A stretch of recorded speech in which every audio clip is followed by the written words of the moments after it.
We have Willard. Oh, we have Tanisha. Tanisha, we're ready. All right, we'll start off with Mike Trudell. Hey, Rob. Good to see you. LeBron was asked last night just about the roster and, thinking about next season and running it back versus new acquisitions. And he basically said that he trusts you, the way that you built it, the conversations that you've had with him and AD. And I just wonder what your approach has been like with, thinking LeBron and AD and how you put pieces around them. And then also just incorporating Frank into that whole process to see what the coaching staff thinks as well, Rob. Yeah, I think when it comes to roster building, you guys know we've been very collaborative. Anthony Davis and LeBron James are championship pillars of this franchise for years to come. And of course, they're going to be involved in how we build our roster, how we have built our roster. Both great basketball minds and Frank as well. I think the cohesiveness and making these decisions between your star players, the head coach, and the front office is really important. And that'll continue to be our process going forward. Rob, do you have a way to evaluate this season in context of all the injuries and the shortened off season? Does it make it more difficult for you, or is it apparent, what you would like to do and the pieces you would like to put together to try to get back to the place that you were last year? I think that we feel like the roster we had this year was a championship caliber roster. And obviously there were a lot of things that came into the mix that weren't within our control that kept us from winning a championship.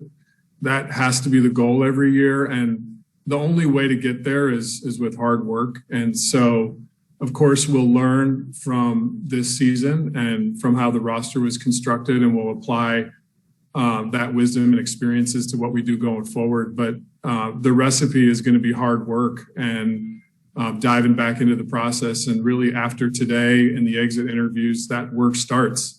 We have an insatiable desire and passion to bring banner number 18 here. And we're excited about the work we're going to commence tomorrow to get that done for our fans and for the organization. Dave? Hey, Rob, good to see you. When you kind of started unraveling the team that you took over, you and Magic took over and started shedding some salary, you've been adding it since, and you have some big numbers on the books already. There's some other guys that are going to be up for free agency, and it could cost ownership in the neighborhood of, triple digits in the millions when we're talking about luxury taxes. Do you have commitment from ownership to be able to spend, basically, in order to, continue to dive into the luxury tax and retain guys if that's the best decision you feel like you would make? Jeannie and the ownership group has empowered the front office to do one thing, and that's to smartly build a roster to win championships. That's been the hallmark of this team since Dr. Buss acquired it and continues to be today. Clearly, all 30 NBA teams are confined by a salary cap, so we've got to be really smart with how we put all the different puzzle pieces together. But there is only one goal, and it's doing it smartly to have a championship caliber team. I think next year, of course, hopefully with all of our fans being able to come back and be a part of the building, and we owe them the work to start the process of retooling and having a championship caliber team that can do special things next year. And that's the driving passion. And there's alignment there between Jeannie, the front office, the coaches, and our players. That'll always be the goal. Bill? Hi, Rob. Hey, Bill. So much has happened since we've last talked to you, but one obviously being the midseason edition of Andre Drummond. I was hoping you could share what the organization's thinking was on making that move, what you hoped that would end up looking like. And obviously there was a consequential impact on Marc Gasol. And then considering that, in the elimination game, biggest game of the season, Andre ends up, not playing in that game. With the benefit of hindsight now, was that the right move for the organization at that time? Andre Drummond is a great young player. Obviously, he's a couple of years removed from being an all-star. I had the privilege of representing him as his agent for a number of years and knew what he stood for, knew his character, knew his commitment to being a team player and to putting the team first. And just his ability to rebound the ball and protect the rim and give us athleticism and size in the paint was an essential ingredient to add to the team, and something that we would do again and again. I think Andre's time here was really good. We had a great exit interview today, and just talked about the fact that, of course, he had a couple months where he didn't play, and so when he got here, there was a process of onboarding and getting in shape and getting acclimated to the guys. But we're proud of some of the big games and big moments he had along the way, both in the regular season and the playoffs, and really appreciate his choosing the Lakers and the contributions he made to us. Dan? Hey, Rob. I have two for you, if you don't mind. We've talked to everybody today, essentially, and have heard guys say they want to come back and different stuff like that. Realistically, specifically when it comes to Talon and Alex, is there going to be money for both of them to come back? Is that going to be a difficult choice for you guys, considering what I think is pretty clear that they'll have markets out there for both of them? And then secondly, I'm curious as to how would you assess Montrez's season with you guys? Did he meet the expectations that you guys had for him? And I guess, what do you think his status is with the organization moving forward? In terms of free agency, we feel like we have a core group of players that can do special things. And I'm convinced that, again, without some of the unforeseen circumstances this year of the challenges that we had to face, that we'd be a championship caliber team. So the goal is to try to keep that core group together. And of course, with players like Talon Horton-Tucker and Alex Caruso and Kyle Kuzma, players that you draft or bring into your two-way system and groom and develop. There's a level of pride in that and what the Lakers have been able to do with those players and to grow them. So of course, our intentions would be to keep our core together and to have a championship team. So that would be the answer there. In terms of Montrez, again, just such an appreciation for the level of passion and competitiveness that he plays for. In his exit meeting today, I told him, if he was out on an off day playing against, some of our younger assistant coaches in sort of a pickup game, or if it was, a big regular season game, he would have the same level of passion and energy and drive. The guy loves basketball. He loves to compete. Every minute he plays with that level of intensity, and it's certainly something we appreciated all season long from him. Jovan? I'm sorry, Kyle? Rob, Frank just confirmed and obviously, didn't want to talk at length about it, but that he's entering the final year of his contract. In terms of, you're talking about the roster continuity, but, what is the priority of the organization to make sure Frank and obviously, staff members of successful coaches get plucked, but to bring back as much as the coaching continuity as you've enjoyed the last 2 years? Listen, Frank's done an outstanding job as the head coach of the Los Angeles Lakers to come into an organization in his first year to help us achieve the ultimate goal is really incredible and something that we are so grateful and appreciative of. And this year, I think, did everything he could to battle through some of the things that our team faced that we couldn't control, and did the best he could in a very, times of adversity to keep everybody together. Frank's a guy that Kurt and I in the front office really enjoys working with, that does a great job with our players. And we see him as a strong part of our future for sure. In terms of his staff, I couldn't praise more his staff, just a great group of guys, being able sometimes to sit in the strategy rooms and see the great basketball minds in there and how they collaborate and break issues down and come up with a game plan is something that's really impressive. I wish all of you guys could see it. It really is. And, there's some names in that room, I think, that are going to get attention for head coaching jobs around the league. You have a guy like Jason Kidd, who has been just outstanding here as a lead assistant. Just a 10 out of 10, I think, in all ways. And Lionel Hollins and Phil Handy. And, I could go down the entire list of Mike Pemberthy and all the coaches that we have and what a great job they've done. So our philosophy here is if there's ways for our staff members or Frank's staff members to grow and become head coaches, that's something that we take great pride in. We want all of the players that are Lakers at some point in their career to always feel like this is a platform to grow and to succeed, whether they're here or whether they move on with other teams. And we feel the same way about coaches. Jovan. Hey, Rob. You guys obviously struggled with three-point shooting in this series. And I'm curious with how important three-point shooting is in the modern era, just the way the game is played.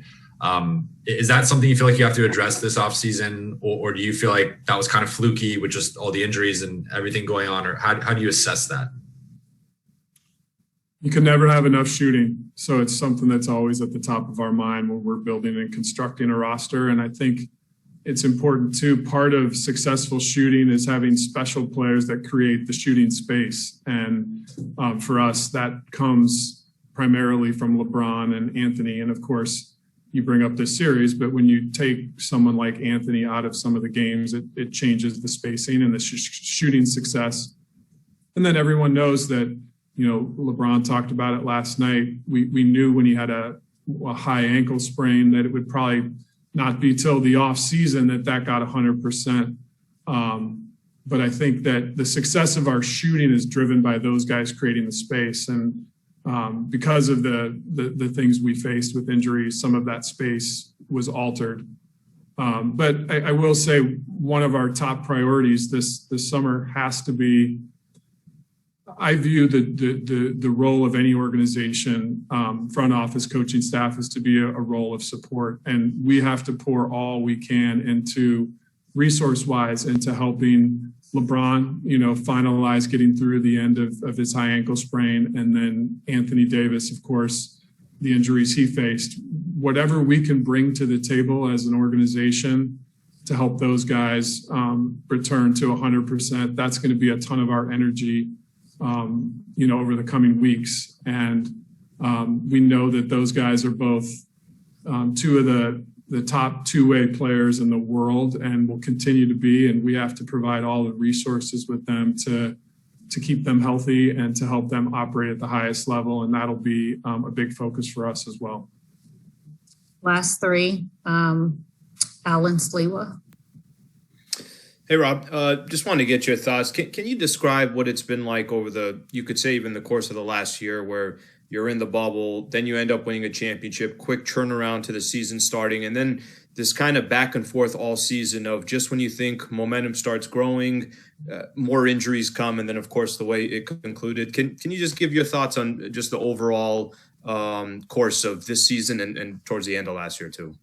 It was a mixture of so many things. I think just gratitude in times of a pandemic that we were able to play basketball in a bubble and win a championship, and gratitude that we could have a season this year that even involved fans.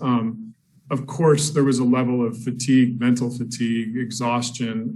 That was shared by all 30 teams in the league. And we're not an organization that makes excuses or tries to point at the challenges of COVID or the challenges of injury. Like, those things are shared throughout the game. I think we're an organization that says we got to stay committed to the work and we got to learn from this year and we got to take on the new challenges that this year presented. And I think in talking to the guys today and talking to the coaching staff today, we're all excited to embrace that and take a little break, because I think breaks are good. Just to do a reset mentally, you can come back and you can be better after a break. But trust me, the work is already starting, and we won't stop till we accomplish number 18. Brian Kamenetsky. Hey, Rob. I'm wondering, because the problem that you guys faced with injuries was just so clear. Do you feel like you were able to see enough of the smaller things that can be so pivotal as a team goes deeper into the playoffs to make the kind of evaluations that you'll have to do this offseason? I think, of course, when your superstar foundational pieces run into an injury, there's going to be a ripple effect. And I do think you have to take that context into account when you're evaluating everything, because those two guys are like the pillars of a house. And to be able to judge the entire work, those two pillars have to be in place. So that's something we'll take into account as we're looking at all the things we do to reconstruct and build this roster. But it's definitely not seen as an excuse. It's just part of the learning. Last question. It's a follow-up from Kyle Goon.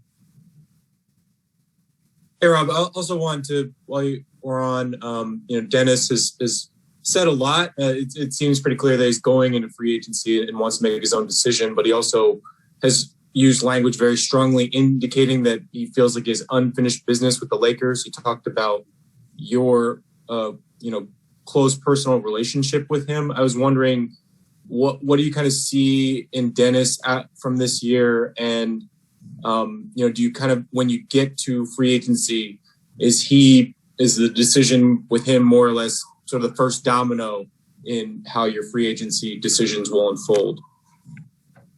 One of the genes that in a player that we value so much in terms of a makeup or a DNA or a mentality is just the competitive nature. And I think all of us can look at Dennis's body of work, and he is a extreme competitor. And that's on both sides of the ball. He's hounding guys, picking up players full court, diving for loose balls, bringing that energy on the defensive end, and then, of course, has the ability to score at the point guard position. So we value just those qualities in him.